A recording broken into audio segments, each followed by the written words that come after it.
Boa noite, Paz. Deus é bom, amém?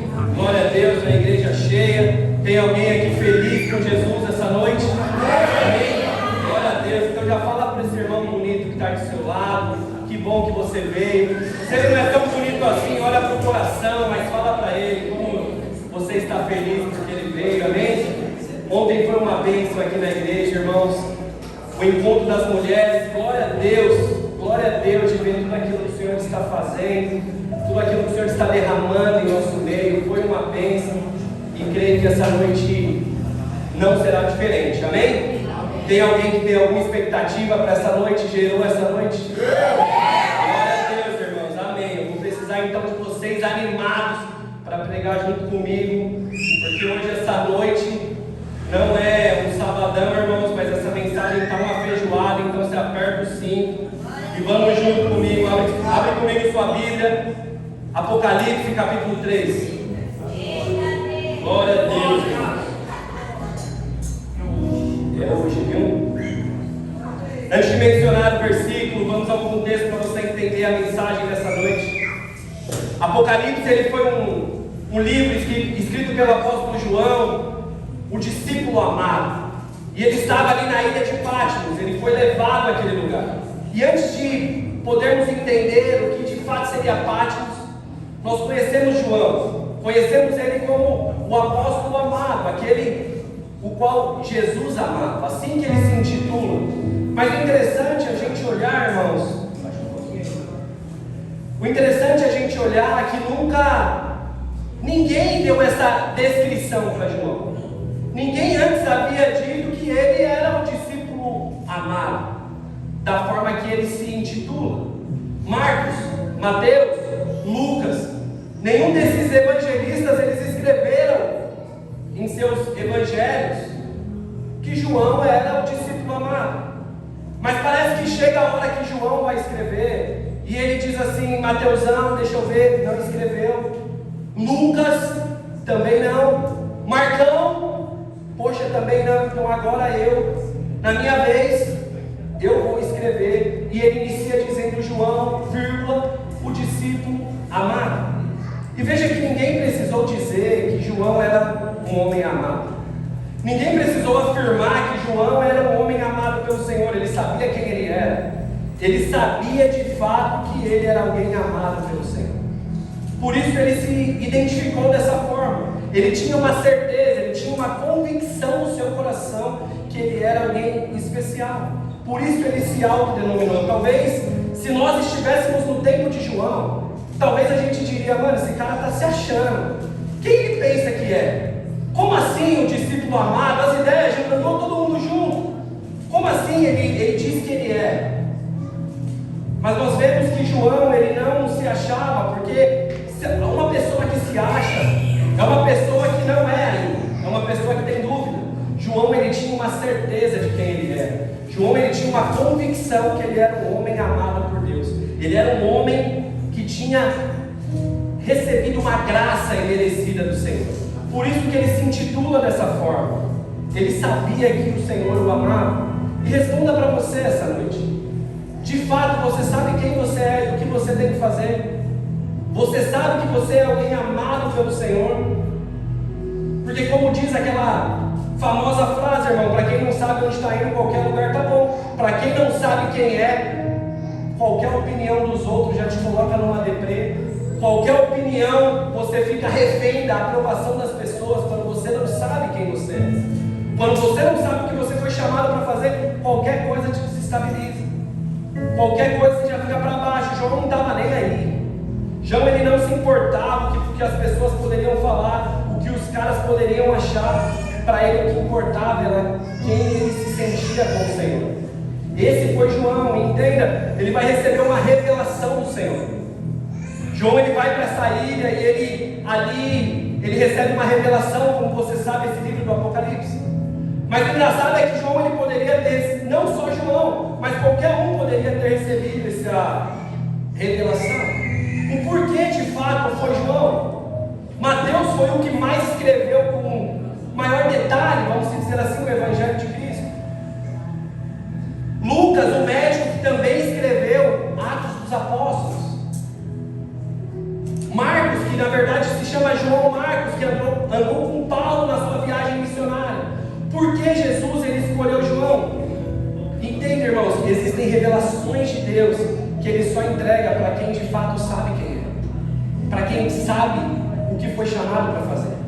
Existem revelações que o Senhor passa somente para quem tem uma identidade formada no Senhor, não uma pessoa que está aquém. João ele sabia quem ele era. Que nós, igreja, que nós, base, possamos não viver, irmão, por críticas, por elogios, por sugestões, mas que possamos de fato viver por quem Cristo diz que somos. Amém. Por aquilo que Ele nos chamou para ser. Você saiba quem você é. Não sei se você às vezes está nos visitando e entrou aqui e fala, não sei nem quem eu sou, sei nem na verdade o que eu estou fazendo aqui. Eu creio que o Espírito Santo vai trazer lucidez essa noite para você. Amém. Mas os demais, que de fato você saiba quem você é e viva como tal. Viva como um amado. João ele ressaltou, eu sou o discípulo amado, eu não estou nem aí para o que vão pensar, eu não me importo, eu não me movo pelas informações da terra, mas eu tenho essa revelação de Deus que Ele me ama, e isso para mim já é suficiente. Isso já é suficiente para eu dizer, eu sou um discípulo amado do Senhor, eu sou um homem querido, aleluia. Cadê os que ia dar os glória? Vai ficar difícil, irmão, falar para a pessoa aí, você sabe quem você é? Você sabe quem você é? Então para de ficar no dói com as opiniões alheias. Para de ficar de mimimi. Na mesa do Senhor, irmão, tinha pão? Vai, responde comigo, vamos interagir. Tinha pão? Sim ou não? Sim. Na mesa do Senhor tinha vinho? Sim. Na mesa do Senhor tinha alegria? Sim. Na mesa do Senhor tinha comunhão? Sim. Na mesa do Senhor tinha transformação de meros homens em grandes ferramentas do Senhor? Sim. Na mesa do Senhor havia cura? Sim. Na mesa do Senhor havia traição? Sim. Por que você acha que você não vai lidar com situações que você não está pensando que elas podem acontecer? Seja uma igreja madura. Saiba viver em todo tipo de situação. Uma pessoa que tem a sua identidade formada, ela não se move por aquilo que acontece de um lado ou do outro, mas ele sabe quem é. Uma tempestadezinha, uma treta que pode dar, sabe? Uma paciência que você pode se esgotar no trânsito não é suficiente para tirar a sua paz emocional, irmãos. Não pense que você está isento de problemas. Não pense que você está isento de estresse. Hoje em dia a igreja só prega sobre conquista, irmão. Hoje em dia você vai numa igreja e só prega qual é as 7 chaves para você estourar. Como que você consegue receber as vitórias, as bênçãos. E a igreja hoje não prega mais que um crente tem que ser alguém resiliente, tem que ser alguém que sabe lidar com as situações fáceis da vida e as difíceis também. Não fala mais que o crente precisa suportar os reveses da vida. Teremos muitos dias de choro, irmão. Teremos muitos dias difíceis. Precisamos ser maduros para entender que muitas vezes viveremos coisas que não estão nos nossos planos. Muitas coisas que a gente não estava aguardando elas, mas elas vão aparecer. Mas que possamos ser homens e mulheres maduros. Deus está falando, eu não sei quem é você, irmão. Filho, filha, não viva pela aprovação alheia. Não fica vivendo pelo que as pessoas acham de você. Não viva por aquilo que as pessoas têm dito a seu respeito. E aleluia, irmão, saiba em nome de Jesus quem você é em Cristo. Quem você é em Cristo. Muitas vezes um homem e uma mulher de Deus serão muito mal compreendidos pelas pessoas. Normalmente um homem e uma mulher de Deus, irmãos, eles são mal compreendidos porque eles não são desse mundo. Então eles não se dão muito com as coisas daqui. A maioria dos profetas, uma aspas aqui, a maioria dos profetas, tanto os maiores quanto os menores do cânon bíblico, todos eles foram mal compreendidos no seu tempo. Nós estamos no plano bíblico lendo Isaías. Não acha que Isaías soltava o verbo como está soltando lá e você está lendo, eu creio, em nome de Jesus. Não acha que o povo ficava de boa quando ele entregava o que tinha que falar. Normalmente os profetas eles são muito mal compreendidos pelas pessoas do seu tempo, mas são homens que foram aprovados pelo Senhor, irmão. Tanto é que a história deles está nas Escrituras, homens que foram aprovados. Jeremias, chegaremos na leitura, foi um homem muito criticado em seu tempo, mas depois que ele morreu, ele virou um herói para o judeu, porque tudo aquilo que ele disse se cumpriu. Mas na época ninguém entendia, ninguém sabia o que estava acontecendo. Foram homens que não se renderam aos padrões da terra, homens que não se renderam aos convites da terra, mas estavam fechados com o céu, com as coisas do Senhor. Pessoas que não estavam nem aí do sistema, irmão, seja o sistema público da época, como o sistema religioso da época. Porque as profecias, irmãos, eram sobre o povo de Israel, sobre um povo que tinha uma promessa, era para um povo crente.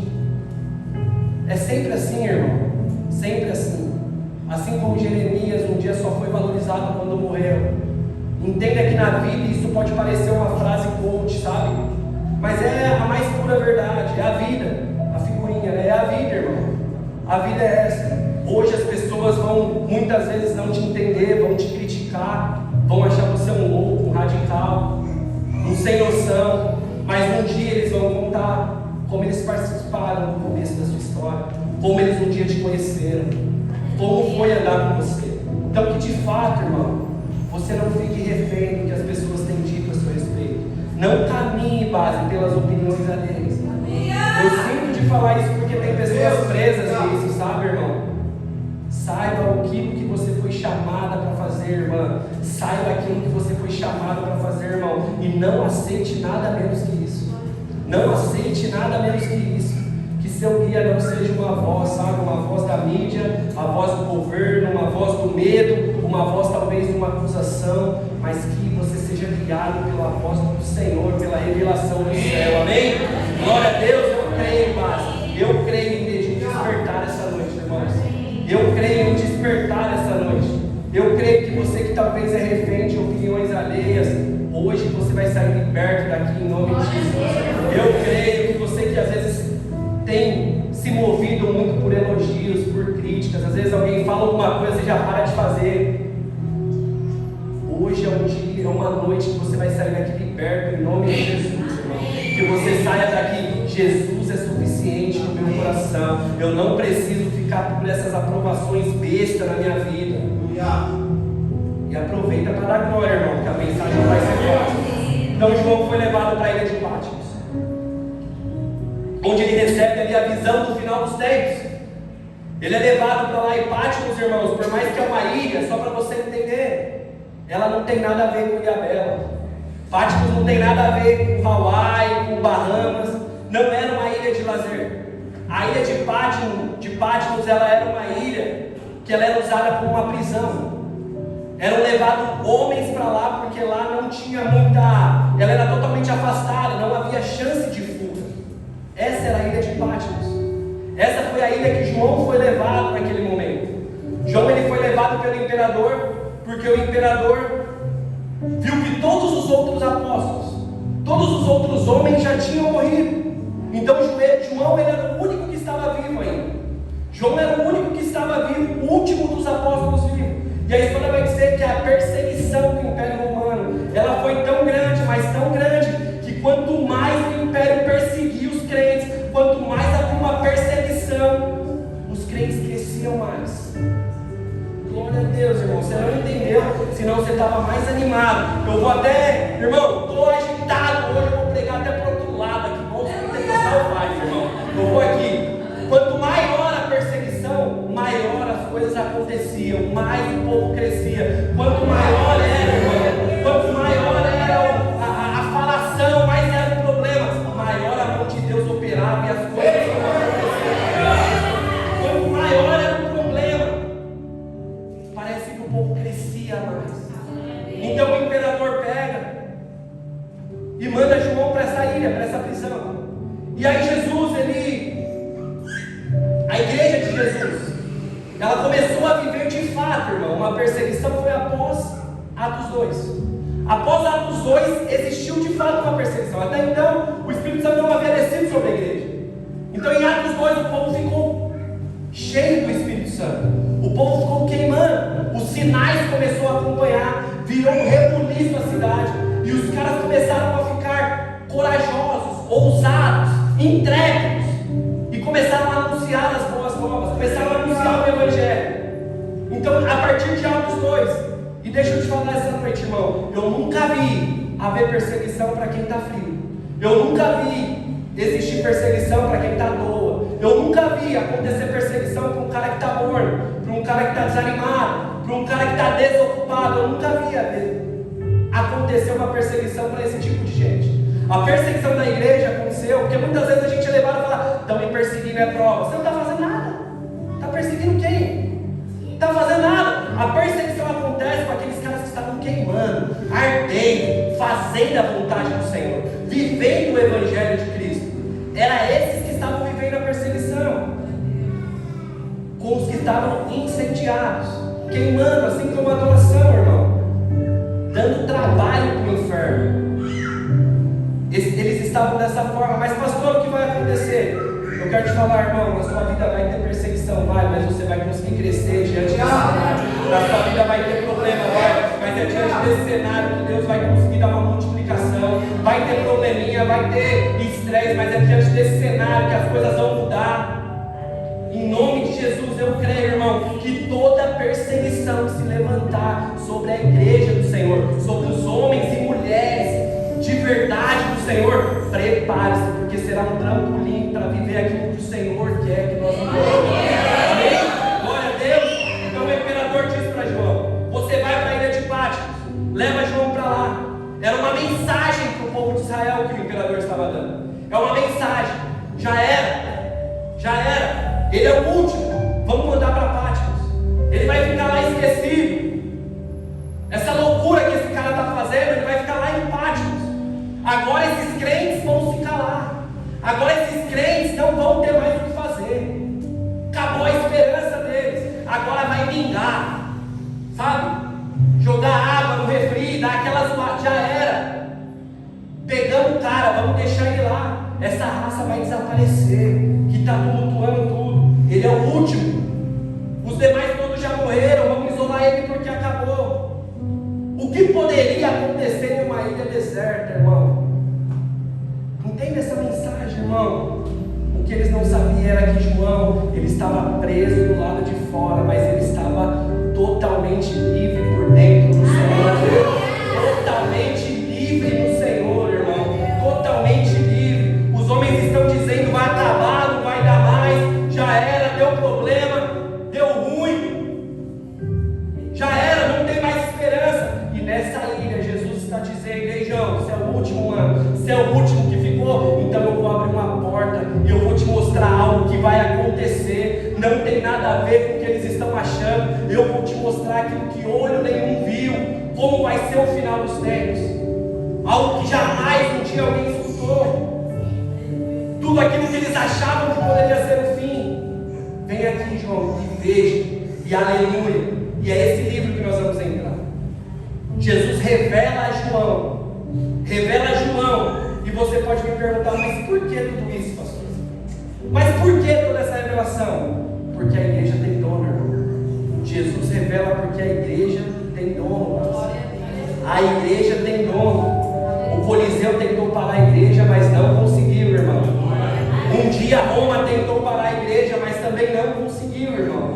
Um dia a pandemia, o sistema pode ter tentado parar a igreja, mas eles não conseguiram. A televisão, a mídia, uma ideologia pode tentar parar a igreja, mas a igreja tem dono, irmão. Eles não conseguirão. Porque o nosso Senhor venceu, aleluia, irmão. A igreja é Jesus Cristo, nosso Senhor e Salvador. Ele morreu crucificado, mas no terceiro dia ele ressuscitou e em breve voltará para nos buscar. Glória a Deus. Glória a Deus por isso, irmão. Glória a Deus. Fala para o seu irmão aí do seu lado: cuidado, porque a igreja tem dono. Não faz confusão dentro da igreja não, porque o dono é zeloso com a obra que ele tem. Silêncio da morte agora. Mas vamos lá. João nessa ilha então tem uma visão. João ele tem uma visão e ali ele enxerga 7 candelabros. E no meio desses 7 candelabros ele vê o Filho do Homem no meio. Esses 7 candelabros são as 7 igrejas. São 7 igrejas. E Jesus está no meio. Então aqui nos mostra que Jesus está no meio da igreja. está no meio, quem acha que o Senhor está aqui nesse lugar? Aí com Pentecostal, irmão, quem tem certeza, as duas mãos, irmão.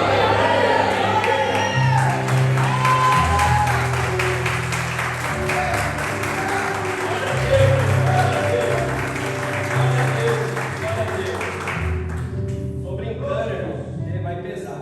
Então, Patmos, então é nessa ilha de Patmos que ele registra 7 cartas para essas 7 igrejas. Essas 7 igrejas, ela vai ter o nome das cidades da Ásia, algumas cidades. Então ali a gente tem a carta de Éfeso, a carta de Esmirna, a carta de Filadélfia, a carta de Laodiceia, a carta de Sardes e a carta de Tiatira. São 7 cartas, e dessas 7 cartas, 2 delas têm somente elogios para as igrejas. Dessas 7 cartas que João escreve, uma endereçada para cada igreja, 2 dessas cartas é só elogio, só consideração top. Já 4 dessas igrejas tiveram algumas considerações boas, mas também tiveram algumas censuras, tiveram alguns consertos. E uma apenas, uma igreja, que é a Laodiceia, ela tem apenas censuras. Ela foi uma carta que teve somente observações negativas. E hoje nós iremos falar dessa carta. Abre comigo Apocalipse 3, já está aberto, a partir do versículo 14. Glória a Deus, Deus é bom. Já está aí, irmão? Amém. Glória a Deus. Então, versículo 14 vai dizer: carta à igreja em Laodiceia.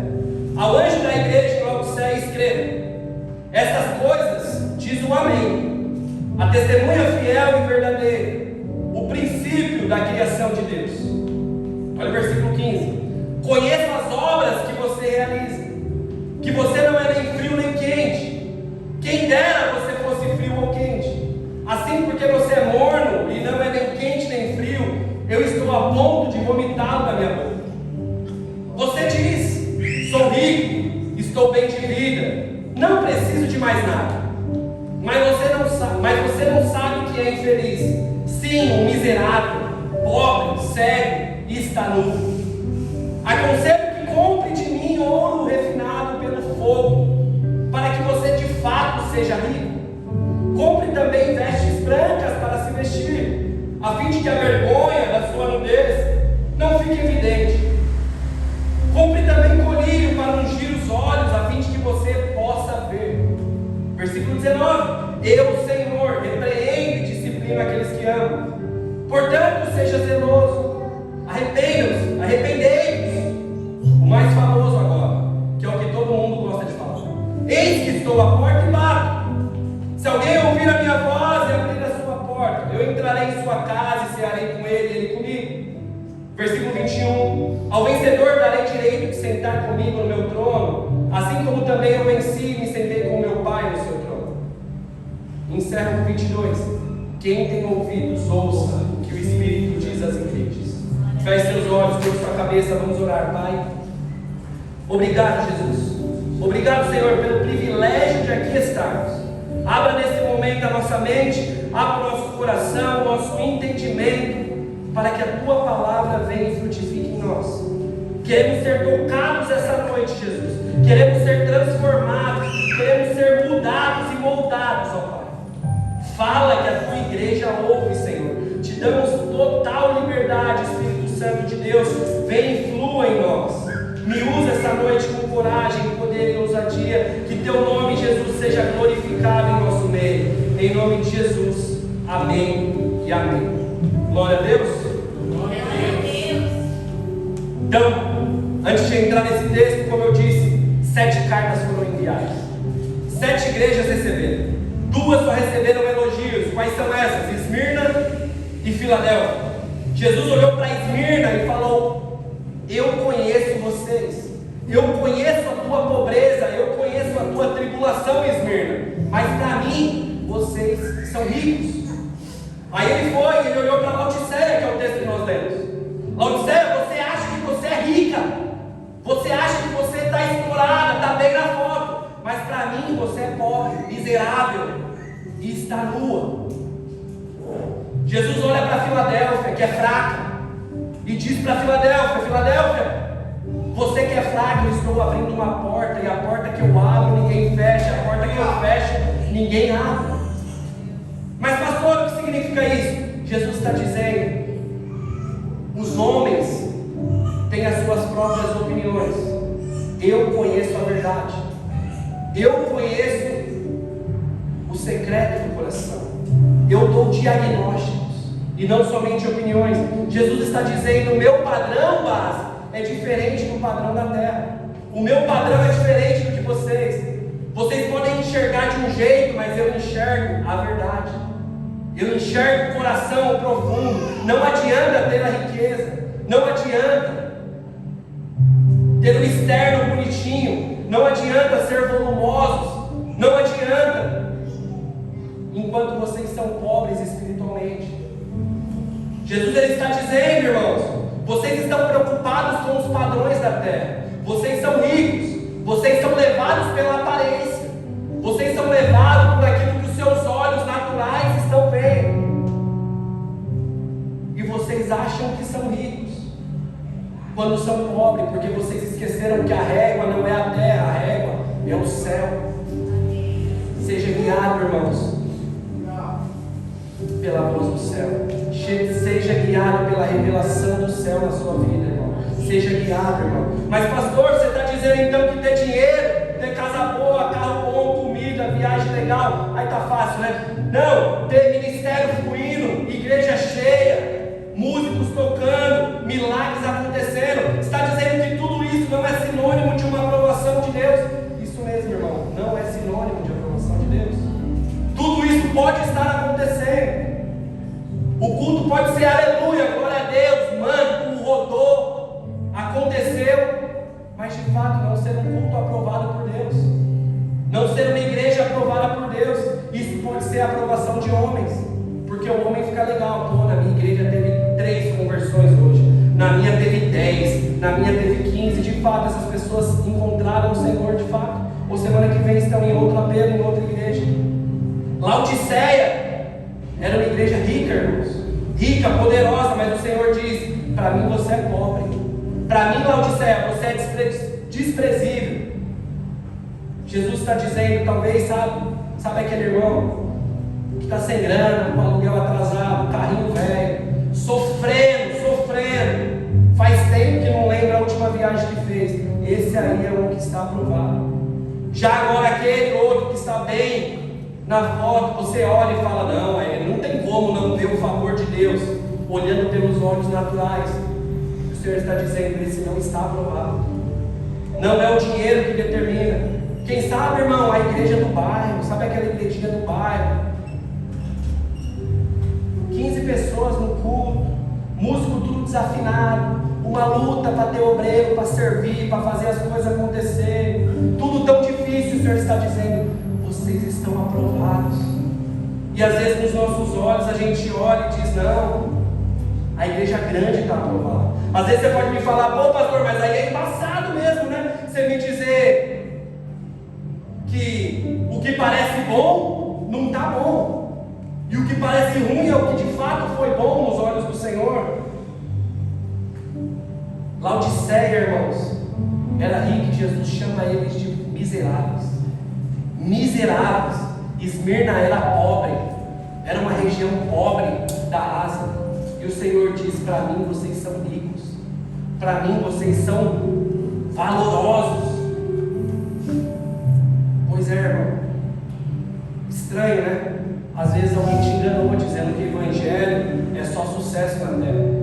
Às vezes te enganaram, mentiram para você, falando que você ia ser o general aqui na terra, que você ia ser o pai aqui na terra. O apóstolo Paulo diz à igreja de Corinto, 2 Coríntios 12:9: a minha graça te basta, e o poder do Senhor se aperfeiçoa na minha fraqueza.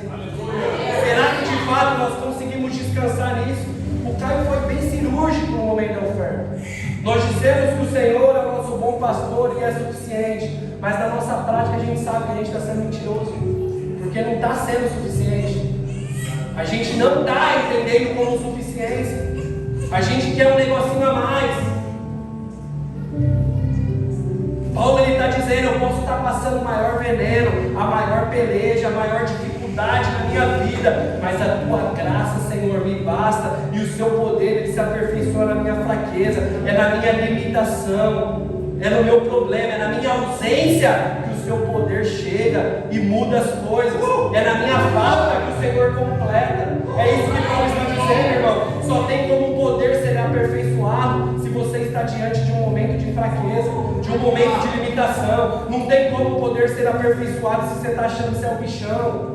Você é a bichona, que poder que vai ser aperfeiçoado? A questão é você estar nesse momento, sabe, Bárbara? Às vezes você está vivendo um momento ideal para o poder de Deus se manifestar na tua vida.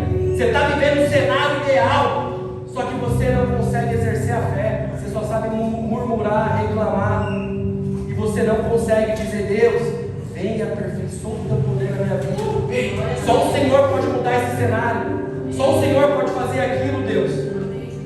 Não são amigos meus, não é o meu estudo, não é a minha faculdade, não é o meu gabarito, não é a força que eu tenho no meu braço, mas é o favor do Senhor. É só o Senhor que pode fazer algo na minha vida. Muitas vezes a gente não consegue fazer isso, irmão. A gente fica procrastinando. A gente está no momento certo de pedir: Deus, vem e aperfeiçoa, mas falta fé, falta acreditar, e a gente prefere procrastinar. A gente prefere se isentar de responsabilidades. Que responsabilidade, pastor? Orar, clamar ao Senhor, chorar, falar: Senhor, as coisas podem acontecer, Pai, mas eu quero que o Senhor venha intervir, Jesus. Faz aquilo que só o Senhor pode fazer, Deus. Assim como seu filho chora quando ele quer alguma coisa. Qual foi a última vez que você chorou diante do Senhor? Qual foi? Não existe mais lágrimas. Jesus, ele nas 7 cartas, ele diz uma frase muito comum. E eu falei que ia ser difícil dar agora, né, irmão? Mas Jesus, ele diz uma frase muito comum para 7 cartas das igrejas. E ele diz assim: eu os conheço, eu sei das tuas obras. As 7 cartas receberam essa frase. As 7 cartas enviadas. Na carta de Laodiceia, que nós lemos no versículo 15, você pode acompanhar na sua Bíblia, ele diz: eu conheço as obras que você tem realizado. Eu conheço as obras. Em outras palavras, eu conheço o que você faz. Eu sei o que você tem feito. Eu sei que você engana todo mundo e acha que está saindo de ligeirão. Eu sei, Laodiceia. Eu sei que você é esperto. Jesus está dizendo: Laodiceia, eu sei que você está manipulando tudo para fazer a sua vontade, utilizando uma roupagem de boa intenção. Eu conheço vocês. O Senhor está dizendo para cima de mim, Laodiceia. Eu sei aquilo que vocês têm jogado para baixo do tapete.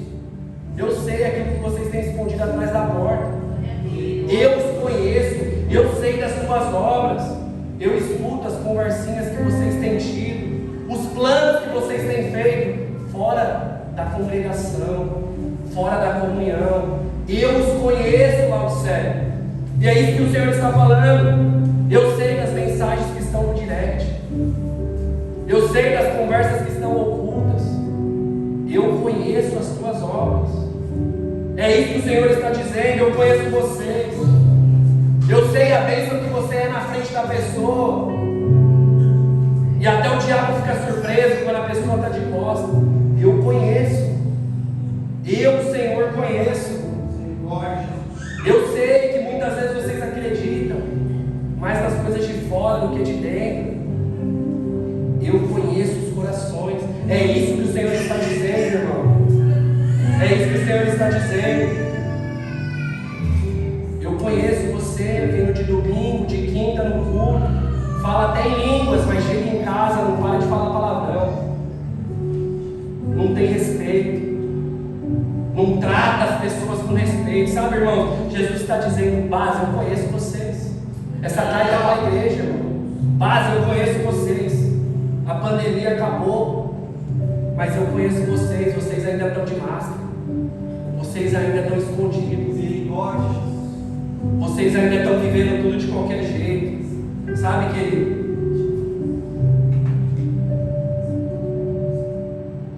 O Senhor está nos chamando ao arrependimento essa noite. Arrependimento, irmão.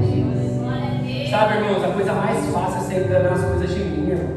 A coisa mais fácil é você enganar a mim, o pastor, o seu líder. A coisa mais fácil é você enganar o seu chefe, irmão. Você pode enganar até seus filhos, a sua esposa, você pode esconder. Agora Jesus está dizendo: eu os conheço, eu sei das tuas obras, eu sei o que vocês estão fazendo. Você que está até isso, meu irmão, só olha assim de quebrinha pro seu irmão, dá um sorrisinho e fala para ele: ele sabe, tá? Só para dar uma risada aí. Como eu sempre digo, irmão, levantar a mão aqui dentro é fácil, irmão. Ser bênção dentro da igreja é fácil, irmão. É fácil demais, é de boa. Aqui dentro todo mundo é bênção. A questão é lá fora, no secreto, sabe? Longe das luzes, longe da plataforma, longe do microfone, irmão. Muitos de vocês, irmãos, vocês dizem assim: pô, pastor, você é uma bênção, irmão. Pô, você é uma bênção, cara. Mas, irmãos, de verdade, vocês só me veem pregando, irmão. Vocês não me veem quando eu estou num dia nervoso. Vocês não me veem no dia que o tempo fecha lá em casa. A única pessoa que de fato pode dizer para mim, e algo que eu levo de fato no meu coração, é a minha esposa que vive comigo. Ela dizer: amor, você é uma bênção. Essa de fato vai ser algo que mexe, porque ela vive comigo. Mas mesmo assim, até dela eu posso esconder. Até dela eu posso esconder. Por isso que o Senhor diz: eu conheço vocês. Eu sei das tuas obras. Eu sei o que você tem falado. Eu sei o que você tem flertado. De mim você não esconde. Você pode esconder de todo mundo, mas de mim não. Quantas e quantas coisas, irmãos. Quantas e quantas coisas. Eu, Senhor, sei do teu compromisso financeiro com a obra que eu tenho. Eu sei. Tem igreja, irmão, que tem um envelope com o seu nome para você saber quem está dando, quem não está. Aqui não, eu não preciso saber. A igreja não precisa saber quem está participando, mas o Senhor sabe. O Senhor sabe o que você está fazendo, o comprometimento. Aqui não é assim, irmão, mas Deus sabe da tua fidelidade. Deus sabe do teu compromisso. E não sou eu que vou fazer algo por você, irmão. Eu posso orar, eu posso interceder, eu posso clamar, aquilo que estiver dentro do meu alcance, eu posso te ajudar. Mas quem vai mudar a sua história é o Senhor. E Ele sabe. Ele sabe quem de fato você é. Ele conhece você que vive pedindo para Ele: Senhor, abre as janelas dos céus para a minha vida. Mas você retém as sementes e só tem entregado migalhas. Ele conhece o seu coração. Pesou o clima, né, irmão? Não tem mais nem 3 para dar glória agora, né, irmão? Mas vamos lá. Do mesmo jeito que Ele sabe de tudo isso, Ele é o mesmo Deus que sabe a aflição que você tem passado.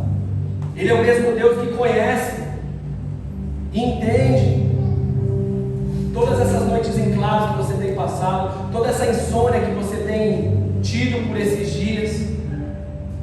Ele tem escutado todas as orações que você tem clamado por Ele, pedindo uma resposta, falando: Senhor, muda minha casa, Pai, muda minha vida, muda meu caráter, muda meu casamento, muda, Senhor. Eu quero ser uma nova pessoa. Ele tem escutado as suas orações. Ele sabe de fato quem você é, irmão. Ele sabe toda essa vergonha que você tem passado. Ele sabe tudo isso que você tem sido escarnecido por pessoas. Ele está junto com você. Ele conhece todas as orações que você tem feito. Isso nos faz descansar, irmão. Ele tem visto todo o sacrifício que você tem tido, todo o compromisso que você tem com Ele. A alegria do crente é essa, irmão. É saber que o Senhor tudo sabe. Já para o fanfarrão, isso é uma tragédia, porque ele sabe da sem vergonhice que você está vivendo. Ele sabe da vida sem renúncia, da vida de qualquer jeito, dos planos que você tem feito. Mas para o crente, eu creio que eu estou pregando para crente hoje, amém? Para o crente isso é uma alegria, saber que o Senhor escuta tudo, porque nós não vivemos como agentes secretos, nós não vivemos duas caras, duas personalidades, não, mas nós vivemos o mesmo evangelho aqui dentro, lá na nossa casa, lá no nosso trabalho, lá no meio da nossa família, amém? Glória a Deus. O que chama atenção, base, é que Laodiceia não tinha um pecado moral. Laodiceia não vivia um pecado moral. Eles não tinham um escândalo. Eles não viviam em meio a uma heresia. Eles não tinham tinha salzinho, não enganava o povo, não tinha nada. Eles não estavam envolvidos em nada doutrinário. Aquela igreja, o problema deles era que eles não eram nem frio e nem quente. Eles eram mornos. Esse foi o único problema. E quantas vezes, irmãos, podemos estar entrando em uma mornidão espiritual, igreja? Quantas e quantas vezes? Porque não ache que o hype que dá aqui na hora da adoração, ele é suficiente para a sua semana. Não ache que esse momento da adoração, ele é suficiente para você falar, estou espiritual, estou bichão. Não está, irmão. Como eu falei semana passada, todo dia precisa colocar lenha. Todo dia precisa buscar. Muitas vezes nós achamos que é tudo assim, sabe? E estamos entrando numa mornidão espiritual. Quantos e quantos de nós, nem frio nem quente? Nem frio, nem quente. Vamos entrar fundo, porque você só entende, irmão, a palavra quando é contextualizada. Essa palavra, ela foi muito contextualizada e eu vou explicar isso mais para frente. Mas eu quero falar para você. O que é não ser nem frio nem quente? O que é ser um cara morno? É aquele cara que não tem coragem de abandonar Jesus, mas ele também não se lança por completo. Ele é um cara morno. Ele é um cara que está no meio de campo. Sabe a famosa expressão? Não usa, mas também não sai da moita. Não vai. Só fica ali no meio do campo, só empatando. Esse é o morno. Ele não quer largar Jesus, mas ele também não quer largar o pecado. Ele não quer renunciar à vida dele. Ele não nega Jesus, mas ele não renuncia o ego dele. Ele não renuncia o orgulho dele. Ele não renuncia a natureza dele. Mas ele não quer negar Jesus. Ele vive lá e cá. O morno, irmão, ele vem para a igreja para cumprir um protocolo. Ele quer dar só um check-in no domingo, sabe? Bater um cartão. Pronto, eu vim. Mas no íntimo ele sabe que o coração dele já está fora faz tempo. Esse é o morno. Essa é a igreja morna. A igreja morna dá até glória a Deus, irmão. O morno, quando está numa semana de escala da igreja, glória a Deus que isso não acontece aqui. No começo ele se preocupava. Tinha bolhas no estômago. Nossa, eu vou servir hoje. Meu Deus, o que vai acontecer? O morno, ele nem lembra que ele está escalado. Ele sempre dá uma desculpa na escala. Esse é o morno. Jesus está falando, irmão. O morno pode até servir na igreja. O morno pode ter uma agasalho ali da base. O morno pode dar uns glória a Deus de vez em quando. Mas o Senhor está dizendo: eu os conheço e tenho vontade de vomitar. De vomitar. Tenho vontade de vomitar, porque ele não acredita, mas ele se passa por aqueles que acreditam na verdade. Eles não vivem na verdade, mas eles se passam como se estivessem vivendo, como se de fato eles são pessoas vendidas pela plataforma. Eles são vendidos por uma oportunidade. Hoje virou moda ser crente. Hoje virou da hora. Pô, vamos na igreja domingo, parede preta, pá, fumaça, da hora. E aí? Como que é depois? Quando a música acaba, quando as luzes se apagam e você sai daquela porta. Jesus está dizendo: os mornos eu tenho vontade de vomitá-los. Às vezes, irmão, você é tão generoso, irmão, tão generoso com o seu talento, tão generoso com o seu recurso financeiro, e você pensa assim: mano, se eu sair da igreja, fecha. Não tem como, não tem como. Já era, eles vão estar perdidos. E Jesus está falando para você: eu conheço essa sua arrogância. E deixa eu te falar, a igreja tem dono. Eu, Senhor, sou o dono. Eu sou quem sustenta. Eu sou quem opera. Eu sou quem levanta. Eu sou quem faz acontecer. E isso nós precisamos descansar, irmão. Nós precisamos descansar. E glória a Deus por isso. Semana passada nós tivemos uma reunião de líderes. Eu tive a experiência de compartilhar com todo mundo. E foi um prazer, irmão. Porque eu falei para todos, irmão. Foi o Senhor que chamou cada um de vocês para estar vivendo o que nós estamos vivendo. E glória a Deus por isso. Nós somos muito diferentes um do outro. Se isso aqui fosse uma empresa, irmão, com certeza a gente não ia estar trabalhando junto, porque eu sou muito diferente de muitos. Mas aqui não é uma empresa, aqui é um lugar que nós estamos unidos por um propósito. Um propósito que nos une, apesar das nossas diferenças, apesar dos nossos problemas. Igreja é um lugar que estão pessoas unidas no propósito. E eu falei para eles: se aprovar o Senhor, se assim o Senhor quiser um dia dia e me levar, como vai ficar essa igreja? Se eu estiver na glória com Deus, como ficará? Porque essa igreja não é uma empresa. Então não vai ficar para minha esposa, não vai ficar para os meus filhos. Não existe um nepotismo dentro da igreja. Igreja não é patrimônio para ficar passando. Igreja não é isso. Não é de família em família. Eu falei para eles, eu espero que vocês honrem, cuidem da minha esposa, da minha família, mas que se levantem homens e não deixem a igreja fechar. Homens que vão governar a igreja do Senhor e não largar. E não largar. E a pergunta que fica, irmão, é: você está pronto se acontece algo desse tipo? Você está queimando ou você é alguém morno? Que se você tiver que assumir uma posição, o Senhor vai falar: estou com vontade de vomitar no que eu estou vendo fazer. Está levando de brincadeira. Está usando a plataforma, mas não está vivendo na essência. Será que você está queimando, irmão? Mas continuando, Laodiceia era uma igreja rica. Uma igreja que tinha dinheiro, mas era pobre. Era uma igreja, irmão, que tinha força, mas o Senhor chama de fraca. Era uma igreja que tinha homens, mas não tinha homens de verdade. Era uma igreja que tinha adoradores, mas que não adoravam em espírito e em verdade. Era uma igreja, irmão, que tinha pessoas, mas as pessoas não estavam queimando, não estavam incendiadas pelo Senhor, não estavam de fato apaixonadas pelo Senhor. Não havia paixão, não havia entusiasmo. Era uma igreja que talvez tinha muito barulho, era um reteté maluco, mas não tinha conteúdo, não tinha base, não tinha fogo, sabe, irmão? Não tinha paixão, não tinha mais aquele brilho nos olhos. Sabe o que é o brilho nos olhos? Aquele entusiasmo se perdeu. Mas a igreja estava lá, a igreja estava lá, só que não tinha mais o brilho nos olhos de quem estava dentro. Eles achavam que porque era rico era de boa. Eu os conheço, diz o Senhor. Pastor, me ajuda, mas como eu sei se eu sou alguém que está morto? Como que eu sei se eu sou alguém que está morto? Porque, irmão, de fato é simples, só você mesmo consegue saber. Você é o único que vai saber se você está ou não morto. Não sou eu que vou falar, porque às vezes, irmão, eu posso passar a imagem que eu estou pegando fogo para vocês, quando de fato, no meu íntimo, eu estou um iceberg. Eu estou desgostoso, eu estou desmotivado, eu estou desinteressado, mas aqui eu estou passando para vocês que eu estou voando.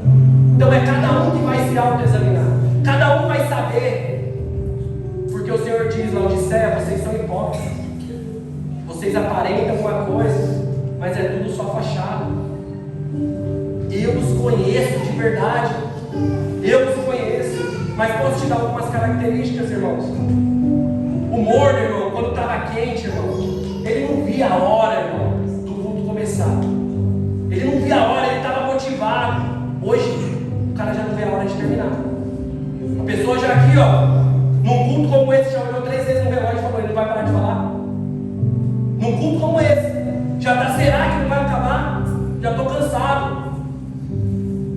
São esses sintomas que a gente começa a ver, irmão. Esses sintomas a gente vê de algo está se perdendo no meio do caminho. Algo está se perdendo. É engraçado, irmão. Eu fico doido com isso, porque quando era desviado, ia pro rolê, chapava, ficava louco, ia na balada, saía da balada, ia pro after, saía do after, ia pro after do after, aí acordava, estava na praia de calça jeans. E aí hoje é encontrado pelo Senhor, restaurado, com a vida mudada, transformado, foi encontrado pelo favor e graça do Senhor. Aí 2 horas e meia de culto, pô, é desnecessário, estamos fazendo conta de minuto. Para, irmão! Quantas e quantas vezes? Céu é eternidade, irmão. Você não entendeu o que é o céu ainda? Céu é eternidade, igreja. Céu é eternidade com o Senhor todo o tempo adorando, glorificando, falando: bendito é o nome do Senhor. É comunhão, é estar todo mundo junto, irmão. Nós somos a igreja, base. A igreja de Jesus, o Senhor não vai vir buscar uma igreja morna. O Senhor não vai vir buscar uma igreja de qualquer jeito, que gosta de cumprir protocolo, irmão. Não vai ser essa igreja. Jesus não veio buscar uma igreja fria. Jesus não veio buscar uma igreja mais ou menos. Não é uma igreja de qualquer jeito. Não, jamais. Ele veio buscar uma igreja incendiada. Jesus veio lá buscar uma igreja que anseia por Ele. Uma igreja que o aguarda. Uma igreja que o busca. Uma igreja que está viva, ativa, em chama, ardendo. Essa é a igreja. Uma igreja comprometida com a obra do Senhor, irmão.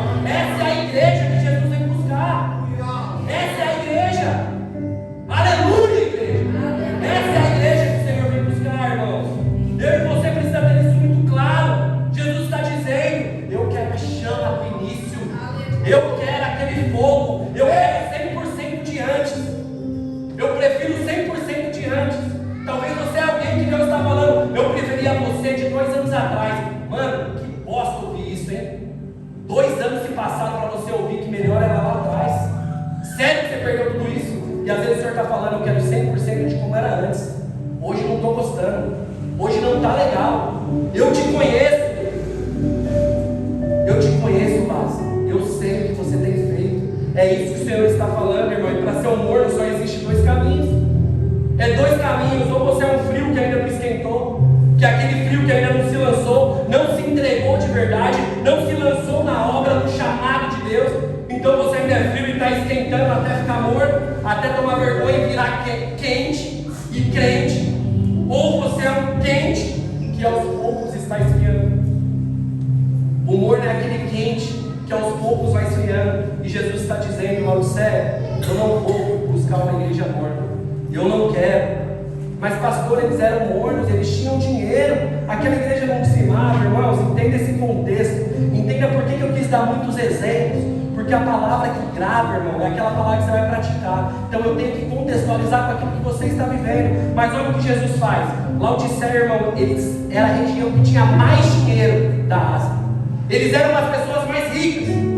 Com certeza, irmão, se você fosse na época lá em Laodiceia, teria um telão de LED, uma mesa digital, uma caixa top, uma cadeira confortável, um ar-condicionado, talvez uma poltrona para você reclinar. Ou seja, era uma igreja que talvez muitos de nós estaríamos. Era uma igreja top, irmão. Uma igreja que você olhando e fala, mano, tá tudo bem. Essa igreja está voando. Mas ela não estava. Ela não estava voando. Era uma igreja que tinha tudo, mas não estava. Jesus está trazendo um diagnóstico. Ele está falando assim, as aparências enganam. Nem tudo que reluz é ouro. É uma igreja, irmão. Mensagem para crente. Era para crente que Jesus estava falando. Jesus estava revelando para João, dizendo a respeito de uma igreja. Então me desculpa os visitantes que ainda não tiveram encontro com o Senhor. Que seja uma noite como essa. Os demais é para você mesmo, irmão. É uma mensagem para crente. É para crente que Jesus está falando. Às vezes nós achamos que está tudo bem. O Senhor está nos chacoalhando essa noite, falando assim, e aí? Vai ficar desse jeito? Desse jeito mesmo? É isso que eu mereço? Essa é a sua melhor adoração? Porque eu sei a hipocrisia que vocês estão vivendo. Eu sei o que vocês têm feito em casa. No domingo me adora, diz que me ama, que quer estar comigo, mas não consegue viver em comunidade. Não consegue viver amando um ao outro. Como vocês dizem que me ama se não ama a pessoa que está do seu lado? Como vocês dizem que me adora se você não consegue adorar a pessoa que está do seu lado, não consegue servir a pessoa que está do seu lado, não consegue entender a pessoa que está do seu lado, aí você quer entender o que eu tenho para a sua vida?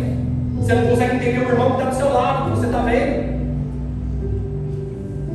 Existem pessoas, irmãos, que choram muito no quarto, pedem para o Senhor graça, favor, misericórdia, mas quando saem do quarto não conseguem dar graça, favor e misericórdia para a pessoa que está do seu lado. Não consegue.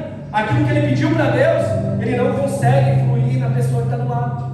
E aí ele fica chorando no quarto, ela fica chorando no quarto. Como eu já disse, irmão, várias vezes, se você quer ter Deus como pai, você não escolhe irmão. Não interessa que não é do bonzinho, não interessa que não é do legalzinho. Quem tem Deus como pai não escolhe irmão. Não escolhe irmão.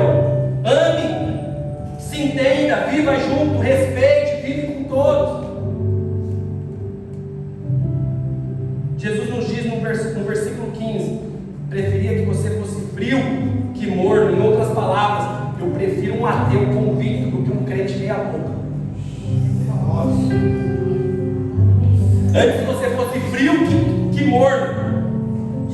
Prefiro alguém que não conhece a Bíblia, que não conhece, nunca teve uma experiência comigo, do que você que tem e não pratica, não se entrega. Ixi, pastor, como é que eu dou glória agora? Jesus está dizendo, eu prefiro um que está perdido nas trevas, do que você que flerta com a luz, mas está segurado lá, pegando toda hora um atalho, toda hora querendo um negocinho.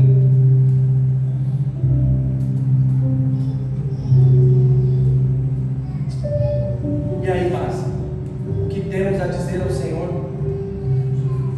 O Senhor diz, base, eu prefiro o frio que o morno, porque o morno dá vontade de vomitar, diz o Senhor. Sabe, igreja, eu quero abrir meu coração para vocês, como eu tenho pedido muito a Deus esses dias. Senhor, me livra de uma vida medíocre. Me livra, Senhor, de uma vida mais ou menos. Eu não quero viver um mais ou menos, Senhor. Eu quero viver tudo aquilo que o Senhor tem para mim, Pai. Tudo aquilo que o Senhor tem para minha família. Tudo aquilo que o Senhor tem para aquela igreja no Jardim de Abril. Tudo aquilo que o Senhor tem para mim viver no ministério, Senhor. Eu não quero perder nada, Pai. Nada, Jesus. Nada, Senhor. A minha oração, base, é essa. Deus, me permita viver, Pai, de fato, aquilo que o Senhor está fazendo nesse tempo. Pai, que eu não seja somente um pastor de igreja local, que eu não seja somente um crente que vem em igreja. Não, eu quero experimentar mais do Senhor. Eu quero chegar em lugares mais íntimos, mais profundos do Senhor, Deus. Eu não quero que o Senhor tenha náuseas da minha adoração. Eu não quero que o Senhor tenha náuseas de quem eu sou. Essa tem sido as minhas orações, irmãos. Deus, olha para mim, Senhor. Olha para o Jardim de Abril, Pai. Olha para aquela igreja, Deus. Nos usa, Senhor, como um farol, Pai. Desperta a tua igreja, Senhor. Desperta, Senhor. Que possamos de fato ser homens e mulheres que vão fazer a diferença, Pai. Nesse tempo, Senhor. Sabemos que não estamos aquém, mas fomos chamados para viver um tempo como esse. Então, Deus, nos usa, Senhor. Nos dê condições para nos usar. Jesus disse: por causa dessa mornidão eu tenho vontade de vomitar. E olha, irmão, você só vomita aquilo que você tem dentro. Por isso que eu estou falando, a Bíblia diz que nós estamos em Cristo, em regiões celestiais. Nós estamos nele. Jesus não está falando para incrédulo, ele está falando para crente. É para crente, irmão. Às vezes você vai falar: não, não preciso. Você precisa, irmão, porque é para a sua própria igreja que Jesus está falando. Eu sei dessa hipocrisia. A minha oração é que sejamos uma igreja, um povo que não dê náuseas ao Senhor. Que não venhamos dar náuseas, irmãos. Uma igreja que encontre graça, favor diante do Senhor, que possamos arrancar o sorriso dos olhos do Senhor. Que esse seja não só o meu desejo como pastor, irmão, mas o seu também. Caminho para o final. E olha o que Jesus está fazendo com João. Entenda isso, Laodiceia, ela fica na região mais fértil da Ásia. Ficava na região mais fértil da Ásia, a 8 quilômetros, a 9 quilômetros de uma direção de Laodiceia, tinha uma cidade chamada Hierápolis. E a mais ou menos 8 a 9 quilômetros do outro lado de Laodiceia tinha outra cidade chamada Colossos. Hierápolis era uma cidade conhecida pelas suas águas termais, por ser águas quentes. Era o famoso Caldas Novas, Olímpia aqui no Brasil, para você entender. Já Colossos, que estava a 8 quilômetros, a 9, do outra direção, era um lugar que diziam que lá tinha uma placa: aqui está o refrigério. Porque era um lugar de águas muito frias, águas muito geladas. Mas pastor, em Laodiceia, como que era? Lá não tinha fonte, irmão. Em Laodiceia não tinha fonte. Ela era alimentada por arquebulos, por canos que passavam e abasteciam a cidade. Mas a água já vinha misturada, ela vinha morna, ela vinha suja. Visitantes que passavam por Laodiceia e não sabiam, eles iam beber a água, eles vomitavam, porque o morno não presta para nada. O morno não presta para nada. Então era isso que estava acontecendo. Então Jesus está passando para João. João, é o seguinte: eu vou pegar a geografia dessa cidade e eu vou mostrar como está essa igreja. Eu vou mostrar com a geografia dessa cidade. Eu vou mostrar como está a natureza da igreja. Jesus usou o exemplo da cidade para mostrar a situação. Por isso que eu trouxe tantos exemplos. E eu sei que o Espírito Santo falou com você em vários pontos que eu dei, porque são exemplos do nosso tempo, que muitas vezes temos negligenciado. E Jesus diz: vocês não estão frios, mas também não quentes, mornos. E eu tenho vontade de vomitar. Mas Jesus continua e dá um conselho. Olha o versículo 18. Versículo 18 vai dizer: comprem de mim ouro puro e refinado pelo fogo, para que de fato vocês se tornem ricos. Vestes brancas para esconder a sua vergonhosa nudez, e colírio para ungir os seus olhos. Sabe por que ele diz isso, irmão? Como eu disse, Laodiceia era o maior centro bancário da época. Ouro era feito naquela cidade. Ouro era feito naquela região. Então Jesus está falando: compre de mim ouro, não use o ouro que vocês têm. Eu tenho de fato ouro para o valor. Em Laodiceia o ramo têxtil era muito forte. Era muito forte naquela região. E Jesus está falando: não fique aí se importando, achando que vocês é um pá com essas roupinhas aí, o que vocês fazem? Eu tenho vestes novas para vocês. Eu tenho vestes novas. Lá naquela região tinha também um centro de medicina oftalmológica, onde muitas pessoas eram curadas de doenças visuais. Jesus está entrando na realidade e ele começa a dizer: comprem de mim, que eu ensino o que de fato tem valor. Comprem esse ouro de mim. Vem aqui que eu tenho vestes novas para purificar sua alma e perdoar os seus pecados, Laodiceia. Não fique refém da sua geografia. Não fique refém daquilo que você está olhando, daquilo que os seus olhos têm motivado. Você acha que você é pai, que você tem dinheiro, que você é isso? Laodiceia, não adianta você estar com a visão boa, porque tem esses colírios aí no centro de medicina, quando na verdade eu quero abrir os olhos espirituais de vocês. Venha a mim. E às vezes, assim como está Laodiceia, irmão, você está tudo top. Você acha que as coisas estão todas boas para você. E o versículo 17, assim como Laodiceia diz, eles eram arrogantes. Eles diziam assim: vocês pensam que não precisam de mais nada. Está bom do jeito que está. Às vezes você é aqui uma acomodada que fala assim: não, para mim está bom do jeito que está. Está de boa do jeito que está. Laodiceia estava pensando assim. Tinha dinheiro, as coisas acontecendo, talvez era uma igreja cheia, mas ela se tornou morna por ela achar que ela já estava bem demais. Ela achou que ela já estava bem demais e ela se tornou morna. Acabou deixando o orgulho entrar, a soberba entrou. Ela achava que a satisfação estava em si mesma. Em si mesmo eu já sou suficiente. O que eu faço já está top, já era. Sabe, irmão, escute isso. Quando o dinheiro, quando o poder, quando o seu talento ele entrar no seu coração, lembre-se, vai dar ruim. Porque eu e você não passamos de barro, não passamos de pó na mão do Senhor. Você não é nada, eu não sou nada, irmão. Somos todos carentes da graça e do favor do Senhor. Quando nós deixamos o orgulho, sabe, o poder, o dinheiro, a promoção, entrar no coração da ruim. Às vezes você pode me dizer: mas pastor, eu nem tenho dinheiro para ser orgulhoso. Pior ainda, pior é o orgulhoso rachado, irmão. Pior ainda. Mas presta atenção, essa noite eu trago esse sermão. Essa noite eu trago esse sermão, irmão, porque eu sei que eles estão pregando para uma igreja que vai enriquecer você. Uma igreja que vai prosperar. Se você não der glória agora, irmão, uma igreja que vai experimentar o novo sobrenatural do Senhor, o surpreendente do Senhor nesse novo tempo. Uma igreja que não vai deixar o fogo apagar, que não vai deixar a chama apagar. Eu creio nessa igreja, eu creio que estou pregando para essa igreja, que no fim não vai chegar assim como Laodiceia e vai dizer: não, já somos suficientes, já está bom, não preciso de mais nada. Não, mas chegaremos diante do Senhor e diremos: Deus, obrigado, porque tudo foi porque o Senhor nos deu. Foi o Senhor que nos deu, foi o Senhor que entregou, o Senhor que derramou na minha família. Porque não é nada meu, é tudo teu, porque tudo é pelo Senhor, para o Senhor e do Senhor. E glória a Deus, que nós possamos nos apresentar diante do Senhor assim. Aleluia, irmão, bendito é o nome do Senhor. Entenda, basta. Deus está ausente muitas vezes no ganhar e presente no perder. Ausente no ganhar e presente no perder. A vida com Deus não é só ganhar, não. A vida com Deus não é só ganhar. Às vezes você vai perder também, irmão. Às vezes você vai perder também. Você não está entendendo, né, meu irmão? É melhor perder com Deus, irmão, do que ganhar sozinho, irmão. Porque com Deus eu não perco, irmão. Eu e Deus já sou maioria. Eu e Deus já sou mais que vencedor, irmão. Romanos 8:29 vai dizer, 8:28 diz que todas as coisas cooperam para o bem daqueles que amam a Deus e estão alinhados no propósito, irmão. Não tenha medo daquilo que você pode estar achando que está perdendo, mas com Deus você não perde, com Deus você está ganhando, irmão.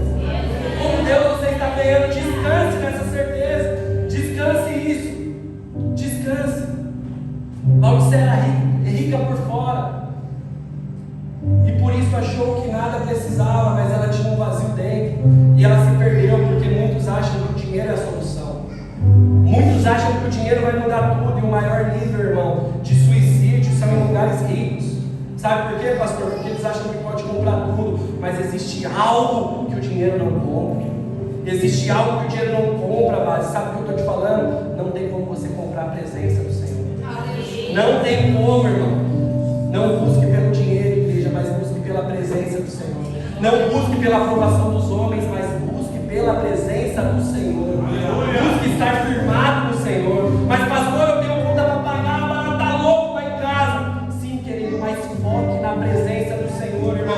Porque a presença do Senhor tem tudo, irmão. Quem tem a presença do Senhor, irmão, não desanima, não fica cabisbaixo, não esfria. Foca na presença, porque a presença de Deus abre portas. A presença do Senhor dá estratégia. A presença do Senhor cria conexões, abre o entendimento. A presença do Senhor sara as feridas. Foque na presença, irmão. Bate na mão do seu irmão aí e fala para ele. Foque na presença do Senhor e não nos presentes que Ele vem para te dar.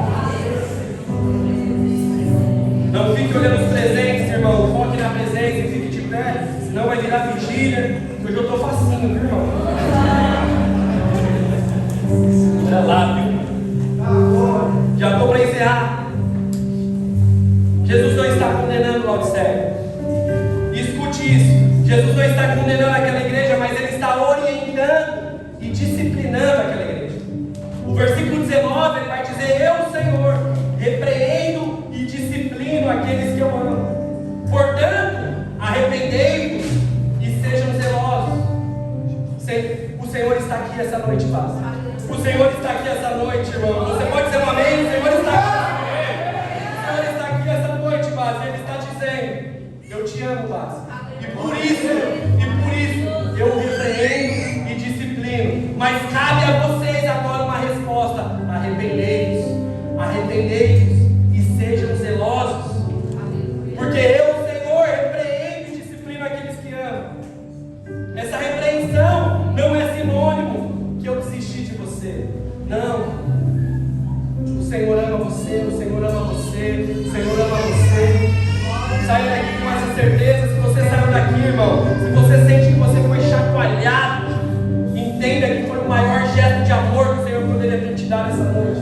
Foi a maior prova de amor, irmão. É por isso que o clássico, versículo 20, vai dizer: eis que estou à porta e bato, e aquele que ouvir a minha voz, eu entrarei em sua casa e com ele cearei. Aleluia! Ele primeiro te repreende, disciplina, batendo no seu coração, irmão. E quando você volta ao arrependimento, você abre essa porta. Quando você volta ao arrependimento e diz: Senhor, eu estou de palhaçada com a minha vida, eu estou de brincadeira com a minha vida, Senhor, me perdoa, me muda a minha história. Essa noite, base, precisamos voltar ao arrependimento.